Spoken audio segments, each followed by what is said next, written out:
陈宇，跟你说个事儿，我妹方琦下月生孩子，想来咱们家坐月子。理由呢？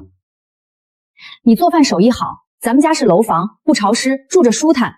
再说房子宽敞，比乡下小平房方便太多，适合产妇休养。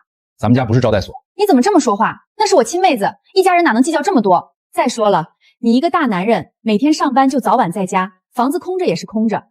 我妹坐月子娇气，乡下蚊虫多，还没有自来水，在你这儿住，既能养好身体，还能沾沾你单位楼房的福气。主卧采光好，往后白天就让方琦躺着休养，你白天上班不耽误。主卧是婚房，私人住处，不能给外人住。婚房怎么了？一家人讲究这么多虚头巴脑的，你就是心里压根儿没把我家人当亲人，自私的很。结婚3年，我总把一家人挂在心上，一再迁就，却没换来对等的尊重。对了，我妹婆婆也要过来照看产妇，明天你把书房腾出来，搬一张木板双人床给老人住。我不同意。你凭什么不同意？这套房子是我婚前单位分配的福利房，户主只有我一个名字，这是我的家，我有决定权。就一间屋子的事儿，你非要分得这么清楚，是不是嫌我娘家人过来耗费家里的水电没钱？你要这么说，我可就要和你掰扯掰扯。去年你表弟开店私自答应借给他钱，前年你大哥借车损坏，没有道歉也没提赔偿，我可曾多说过一句话。上个月我爸妈进城看病，专程绕路来看我们，自带干粮不住一宿，生怕给你添麻烦。可你转头就跟你妈吐槽，说我爸妈不讲卫生不懂礼数，这话我不是没听过。我的包容从来不是你肆意消耗我的底气，但是我随口抱怨2句，你居然记恨这么久。陈宇，你心眼也太小了。我累了，这事改天再说吧。不用改天，我已经答应我妹了，明天一早就搬过来。水流一遍遍冲刷着，也冲刷掉了我心里最后一点迁就。这段婚姻里，我的包容从来都没被珍惜过。小陈，醒啦，赶紧搭把手搬东西。大清早的能不能轻点儿？别人家还要睡觉休息呢。你们声音小一点。哎，搬家而已，谁家还没个动静？住楼房就是矫情，乡下天亮就起，哪有这么多讲究？你们家亲戚真没素质。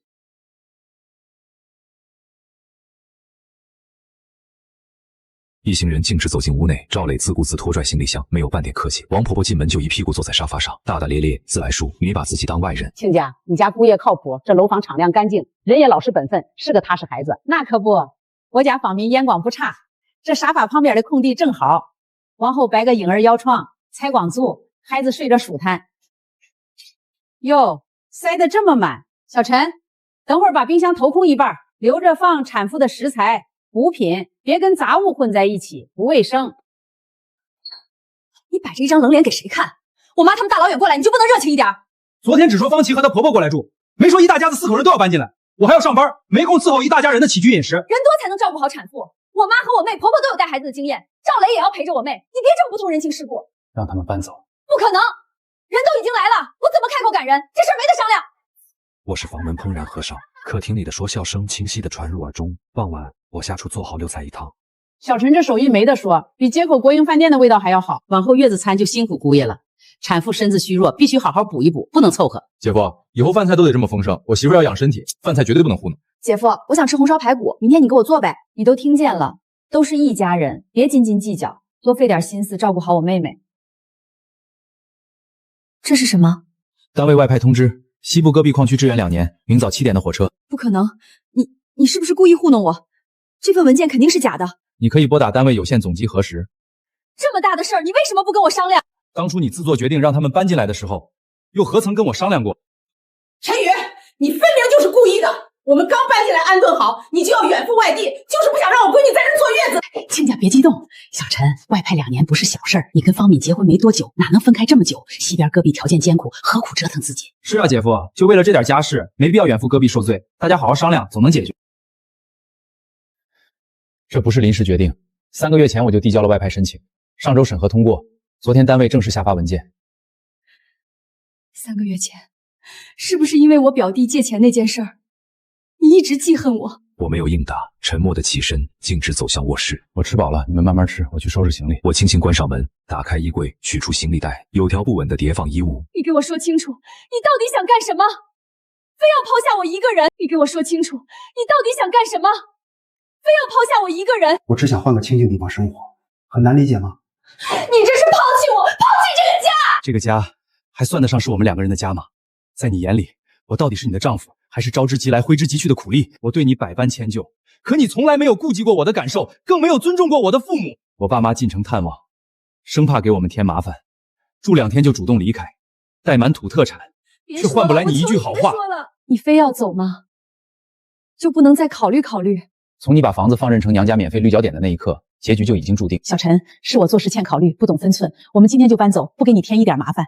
你别去隔壁受苦，行不行？是我们冒昧打扰，往后绝不随意登门。你留下来，好好跟方敏过日子。调令已经下达，无法更改。这套房子你们可以继续暂住，我每月会给方敏寄生活费。我就知道小陈不是绝情的孩子。100块生活费只够方敏1人日常开销，你们几人的吃穿用度我1分不会承担。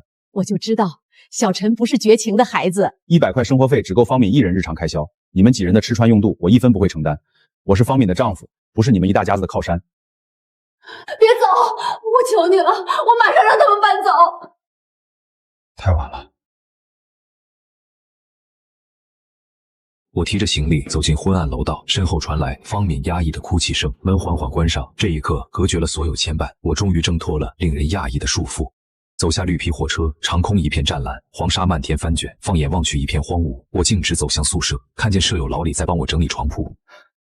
新来的技术员，我叫陈宇，俺叫李建军，叫俺老李就行。这地方偏僻荒凉，条件简陋，慢慢适应就好了。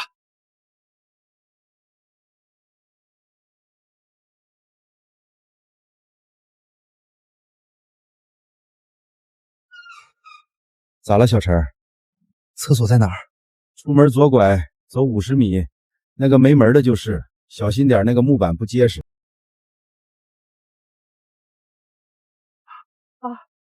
不行了，不行了，不行了！完了！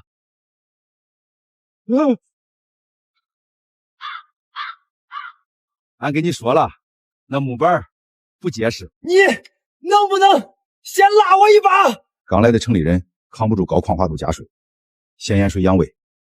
俺刚来拉了1个礼拜，全靠这个调好肠胃。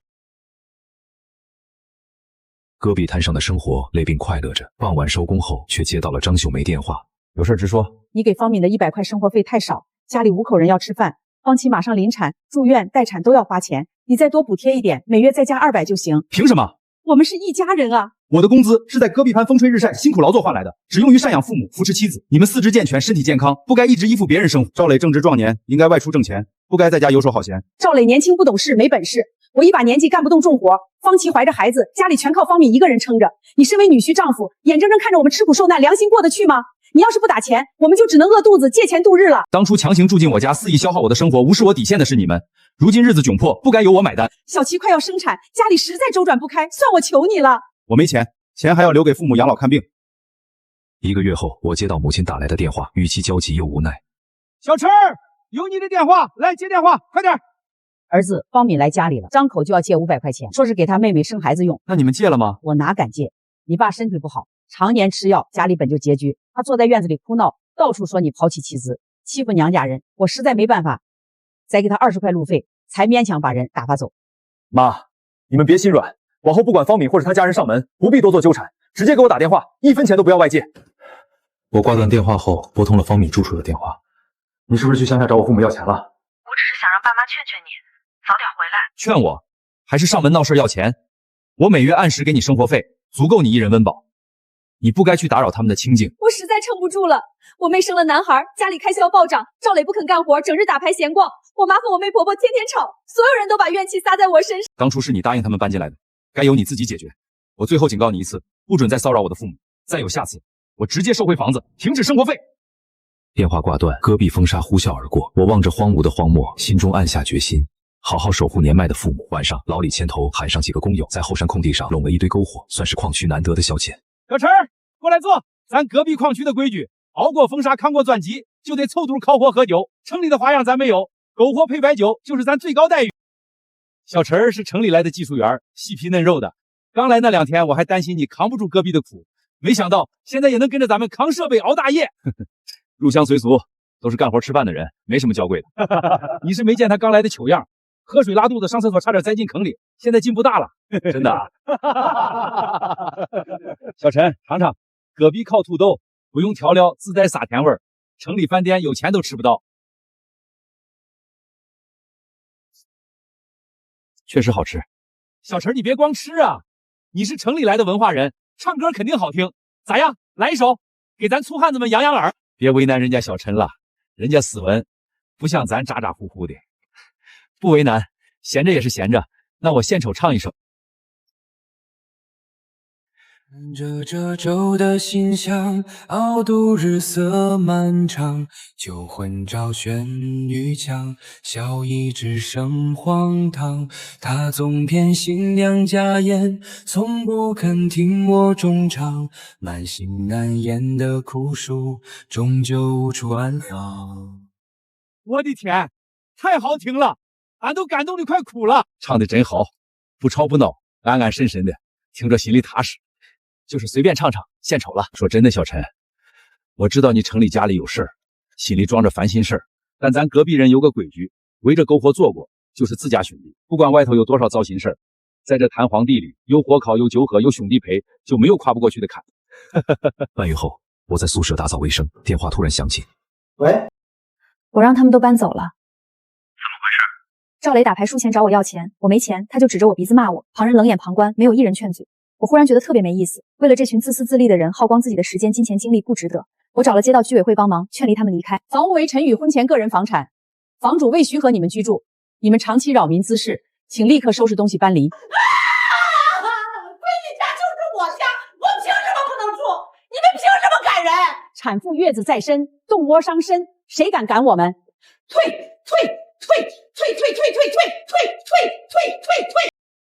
房子有我姐一份儿，我们就住这儿，谁来都不好使。房产归属清晰，非法占用私宅，扰民滋事，拒不配合，我们即刻联系公安及你方属地村委介入，别给自己留个难看的下场。没良心的白眼狼，早晚遭报应。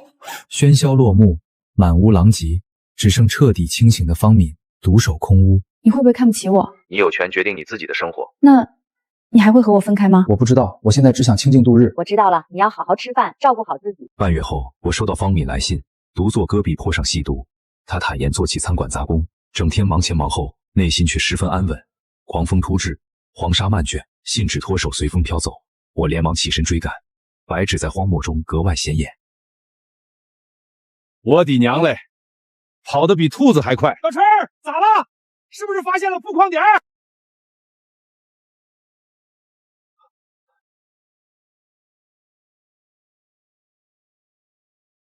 我还以为你追矿呢，原来是追媳妇的信。小陈儿，咱戈壁滩上追信比追矿拼命的你是头一个。收好这封信，戈壁风再狂，吹不散真正惦记你的人。远赴戈壁必纷扰，心里依旧放不下这段感情，从未想彻底分开，只盼他能幡然醒悟。往后的日子，两人互不打扰，各自沉淀成长。曾经争吵不断、矛盾频发的夫妻，变成疏离客气的故人，没有激烈纠缠，只剩平淡牵挂。方敏褪去一身娇气，扎起简单马尾，在街边餐馆后厨打杂，清洗餐具，手脚麻利。偶尔也会去街边公用电话亭给我拨打电话，随口讲述日常琐事，分享自己的开心与难过。每次都叮嘱要我照顾好自己。阳台的秋海棠开花了，我还做了你爱吃的菜，在外面一定要照顾好自己。他开始学着记账，每月手写开销明细以及一些问候的话语，通过信件邮寄给我，不再随意索取钱财。矿区难得公休，我打算去镇上赶集，想买点新鲜吃食，顺便给方敏寄一封信。上车前才发现信忘记拿了。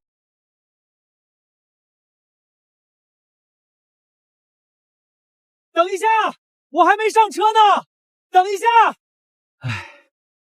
没想到在这里还能再出次洋相。数月后和老乡闲谈，聊起方敏近况。小陈，前几天我回了趟老家，方敏现在变化很大，找了个会计学徒的工作，踏实肯干。他那些亲戚再也没有登门纠缠，他也主动断绝了不必要的来往。你这一次远行，看似决绝，实则彻底点醒了他。我端起搪瓷酒杯，小口饮酒，沉默不语。深夜独处时，我翻看方敏寄来的生活信纸，指尖停留在自己工整的开销明细上，内心坚硬的壁垒悄然松动。离开从来不是为了报复，而是为了让彼此彻底清醒。他终于学会担责，或许我也该反思。冬夜静谧，戈壁飘雪。我主动给方敏拨通电话，最近还好吗？好，你呢？还好，就是肉罐头吃多了，想吃点新鲜的。我新学了红烧排骨，等你回来做给你吃。我考虑考虑。我轻轻放下听筒，心中暖意悄然蔓延，没有刻意道歉，没有刻意挽回，两人默契的抚平过往伤痕，小心翼翼维系着微弱又珍贵的温情。小陈啊，原本定下2年戈壁支援任务，因项目技术攻坚提前完成，项目圆满完成，你功劳很大。主要还是您统筹有方。你是想留下来任职，职位、薪资双重提升，还是想调回市区，我都可以给你审批办理，你自己慎重做决定。好的，领导，我好好考虑一下。夜晚，我拨通了方敏的电话，两人闲聊日常琐事，绝口不提过往矛盾。如果我能提前回去，你希望我回来吗？你自己想回来吗？戈壁自由空旷，却少了人间烟火；城市充满琐碎繁杂，却有满心牵挂之人。我想回家。好，我等你。后来我提交了书面调岗申请，主动放弃矿区晋升机会，选择回归市区普通岗位。金钱、职位皆可重来，破碎的家庭，来之不易的真心不可辜负。往后有空回来看看奋斗过的地方，别忘了俺老李。一定。火车向东行驶着，我看着过道那边有一对夫妇相互依偎，爷爷拨糖给奶奶吃，两人无言相伴，平淡却温暖。我望着倒退的戈壁荒滩，忽然想起新婚那年，方敏也曾为我剥过鸡蛋，那是我理所当然，从未问过他手烫不烫。我从贴身衣兜掏出方敏的信件，一行清秀小字格外醒目。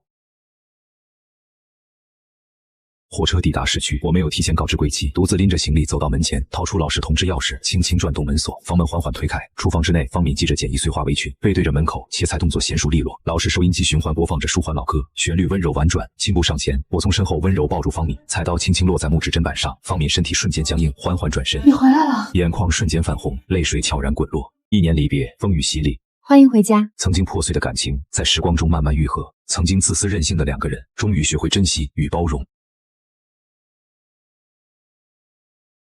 我回来了，以后再也不走了。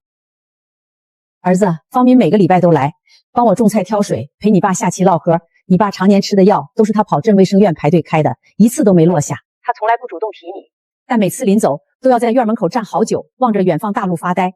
儿子，方敏这孩子真的变了。好的，妈，我知道了。挂断电话，走到厨房，方敏背身忙着洗碗，水声里她悄悄擦去眼角的泪。我没说话，慢慢走上前，接过她手里的碗。水流静静，抚平心间伤痕。睡前，方敏从床头柜抽屉拿出一本泛黄笔记本，轻轻递到我手里。我逐页翻看，工整清晰。翻至最后一页，末尾一行字迹柔软清秀，格外郑重。我不是想让你感动，我就是想让你知道，这1年我没乱花过你1分钱。你寄回来的每100块，我都好好记着，好好攒着。方敏，那件工装不用买了，因为我回来了。以后我挣的钱你随便花。最好的婚姻从来不是一个人的委曲求全，也不是单方面的倾尽所有。历经风雨方知，家是相互依偎的港湾，爱人是相守同行的伴侣。有人知你冷暖，伴你朝夕，便是此生圆满。